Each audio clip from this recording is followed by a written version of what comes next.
Hey. Greetings. If I look tired, it's because I am. My battery life on my camera is about to die, and I'm trying to see if I can make it, but I want to use this as like a psychological challenge for myself to just not talk so much and get straight to the point, because I'm tired. But also, like, I want to like get this out in a correct fashion because, you know, ultimately that's what this is about. Yeah, well, that's not what it's about, but you get what I'm trying to say. Like, I'd like to be on time, which is ultimately like time. Time is the theme, I feel, of week 2 for me. So let me start off with like a summary / overview of week 2. So, you know, I feel like I felt like very like anxious, and I had like a lot of anxiety. It started off pretty slow for me, because I didn't complete a few tasks from week 1 like on time. And I feel like I'm really big on time. Like, time and I have a hate-love relationship. So like I can be on time, I'm punctual, but then I could also be like delayed sometimes, and like I can get things in by the deadline if I have one, but if it's a lenient deadline, I will try to push it. I'll try it sometimes. I'll definitely try it. And so like time and I have just been going on a loop like all these years, and I feel like what week 2 really brought out of me, like a discovery, is that like I need to get that together. So yeah, I didn't mail off my letters until like Wednesday, and then I didn't finish reading week 2 until like Thursday, and so I kind of felt like it started lagging. I felt like I had like Thursday to Sunday to like cram all the tasks. Mind you, Julia said we didn't have to complete all the tasks. She definitely said that the goal is at least half, but I don't know if it's me being an overachiever or me being a semi-perfectionist, because I am aware that everything cannot be perfect. Like, I understand nothing is perfect. So like with that acknowledgement, it's like, why do I strive for, like, I think I'm striving for my standard, like my definition of what I feel perfection is, if that makes sense. But nevertheless, it's stemming from the umbrella perfection. And then I posted week 1 late, because my goal is to post week 1, or like not even week 1. My goal is to post like overviews, the videos, you know, the check-ins on YouTube, like the full extent of it on Sunday, no later than Monday. And so I feel like I just really missed that mark. But then I realized I'm setting high standards for myself in the beginning. Like, it's only week 1, like fall into line, like fall into place, girl, like relax. I did do my artist date for this week. I went to the park, I walked there, and I drew, took my sketch pad. It was really fun. It was really enjoyable. Again, just like last week's artist date, I spent like 3 hours there, and it's not like I'm trying to like only spend an hour and a half on my artist dates, but I think because that's what she said in the book, I'm just like, oh, okay, like that's the time I put my calendar, like, you know, that's the minimum. But I think I'm trying to allow myself that time, that freedom, that opportunity to just let it go on. I mean, like, what else do I have to do? You know what I'm saying? Like, what else do I have planned? Before going to my artist date, I listened to a Selection radio, and for those of you who don't know, it's basically like a radio station, Selection Radio. If you don't know about them, you should check them out. They're on Apple. A couple of a lot of their episodes and stuff are on SoundCloud. I don't know what other platforms there are, but they're on Apple Music. They do it live every week. And Joe K is the creator of Selection, him and a few of his friends. Through Selection, I got introduced to another DJ, Sasha Marie, who's a San Diego female DJ. And I love her. Like, I absolutely love her. I shout out Selection all the time for introducing me to Sasha Marie. I want to see her live at one of her sets. I love Sasha Marie.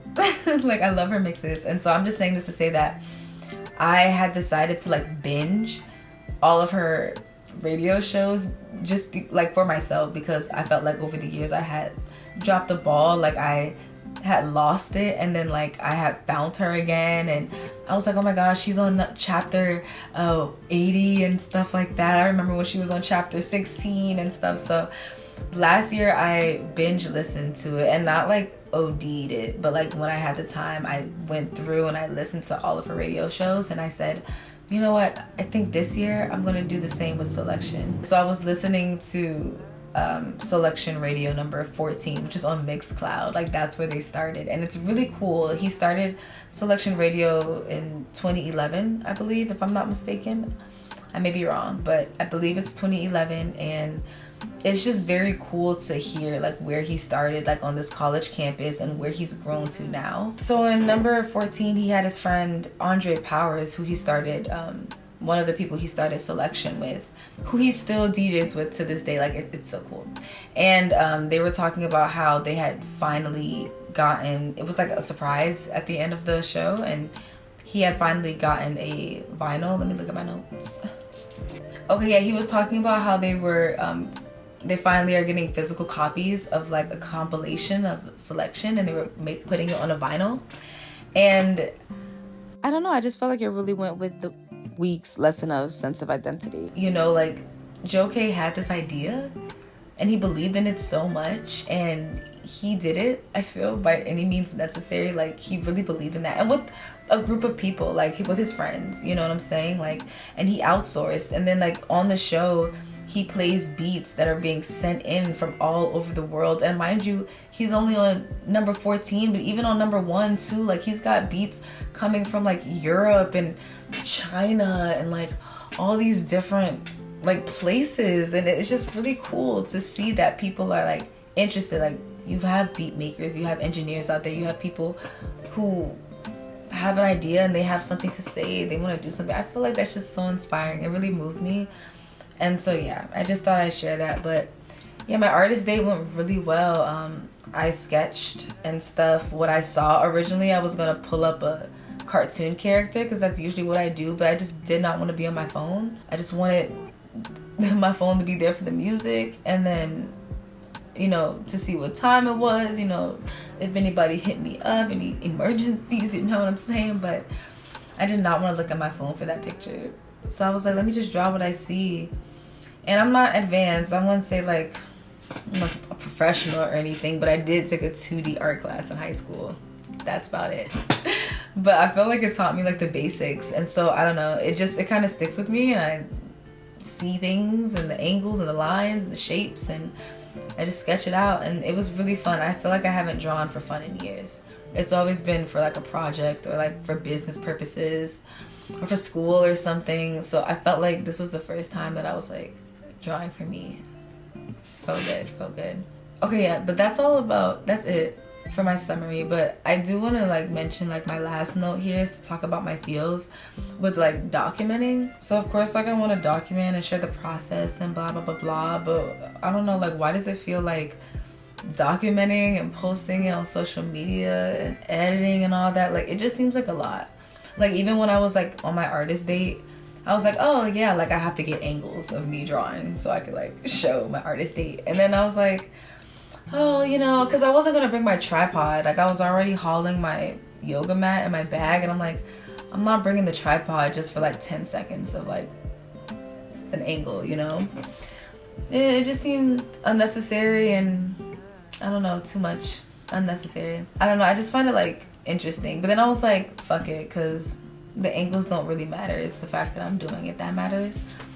So yeah, I mean, I just wanted to note that I'm not gonna stop, because with what I want to do in my life, I mean, I need social media. I feel like I might as well find a balance with it anyway. I'm just saying it's a challenge that I think I need to get over. I mean, this is why I did like a social media detox last year, and I wanted it to be for a year originally, but I was like, you know, I'm trying to be somebody. I'm trying to be an actress, you know, Afro soul artist, and that requires me to put myself out there. And I didn't used to feel this way about social media. It happened over time, over a short span of time, I'd like to argue. So I'm just trying to rid myself of that, you know, like, I just don't want this feeling to be here anymore. But I just want to say that it's hard. It's hard, but that doesn't mean I'm not gonna do it, okay? Doesn't mean I'm not gonna do it. Jack, come, no meowing. Okay, battery's still alive, which means let's hop to these reading notes for this chapter. Just a couple things, thoughts that I had, you know, I'm tired. Wow. I'm tired. I'm having like brain farts and stuff. Okay, so we've got 5 different topics that she talks about, and I noted 4 that really moved me, but she does open up week 2 with the topic going sane, and she's basically saying at first going sane is going to feel like going crazy, you know, but we need to start trusting our creativity. But I really felt moved on these other pages. Okay, so the next topic is poisonous partners, and at first like I wanted to read this whole paragraph, but because of battery life I'm just gonna read a few sentences. Blocked friends may find your recovery disturbing. Your getting unblocked raises the unsettling possibility that they too could become unblocked and move into authentic creative risks rather than bench sitting cynicism. Be alert to subtle sabotage from friends. You cannot afford their well-meaning doubts right now. Their doubts will reactivate your own. Be particularly alert to any suggestion that you have become selfish or different. These are red alert words for us. They are attempts to leverage us back into our old ways for the sake of someone else's comfort, not our own. Okay, so I said I wasn't gonna read the whole paragraph, but there it was. Like, damn. No, like that really moved me. Sometimes I feel like I have to like stay humble and be humble. There's a line in a Kendrick song. Oh my God, there's a lyric. Okay, yeah, he's like, I can't fake humble just cause your ass is insecure. I can't fake humble just cause your ass is insecure.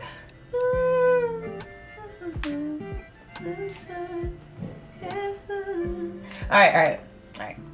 Okay, yeah, I think that's from like the Pride album. I feel like that sometimes. I've felt like that, and I'm trying to overcome that feeling. It's, you know, I feel like we all have gifts. We're all blessed. Like, you know what I'm saying? We are all here breathing, living, and I know life has its curveballs. I mean, there's so many different factors that go into it. I'm not gonna go deep into the rabbit hole right now, but all I'm saying is that I feel like I've never felt like superior to anyone. I feel like we're all equal, and if I want something, you know, I work hard at it, and anything that I work for, I deserve because I worked hard for it. Like, I do believe in the laws of nature. Ultimately, like, I can't dim my light. I really don't like being in competition with my friends. Like, I don't like that eerie feeling lingering over my friendships or the people that I'm around. Like, the only competition I'm in is the one with myself. No, but for real though. Another something I like, she said, was the process, not the product, will become your focus. And yeah, I love that. I tend to get caught up in the, it's not even about the product. Well, actually, no, yeah. It's about the product. It's about the quality of the product. Like, I'm not about to put out no janky stuff. Like, I mean, janky on the line of my own, like, opinion, of course. Because, like, it's all subjective. It's all subjective. It can all be argued. So, I mean, I just don't want to put anything less than the expectation that I've set on the scale of my standards. And that's all it is. There's a standard that I must uphold. But I mean, I'm taking a step back. The process. It's about the process. With like me drawing to like my artist day, like I really felt like it was about the process. Like, it was a point in the beginning where I was like ready to get to the end. Like, I was like, why did I draw these people like this? Because now I gotta go over and sketch it. But then I was like, okay, but like, what's the rush? Like, just go back over it, sketch it, draw the trees, like do it how you envisioned.